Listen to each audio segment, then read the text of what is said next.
र आउनुहोस् अब आजको भिडियो सुरु गरौँ।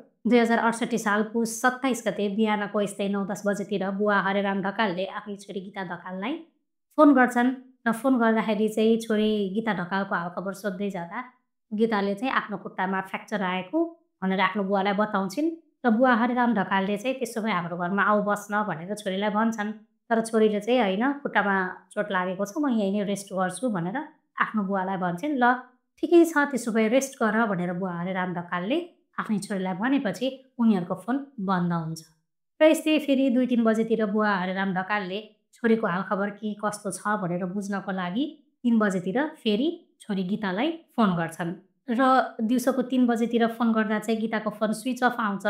तर गीताको फोन स्विच अफ आउँदा हरेरामले चाहिँ सायद अब नेटवर्कको प्रब्लम होला भन्ने सोचेर खासै चिन्ता लिँदैनन् र उनी यत्तिकै बस्छन्। र फेरि उनले फेरि 7-8 बजेतिर आफ्नी छोरी गीतालाई सम्पर्क गर्न खोज्छन् र यति बेला पनि गीताको फोन स्विच अफ नै आउँछ। र यति बेला चाहिँ कोही कतै हरेरामको मन चाहिँ अलिकति चिसो चाहिँ भएको हुन्छ, तर पनि अब धेरै ठुलो इस्यु नसोचिकन यत्तिकै त्यो दिन बित्छ।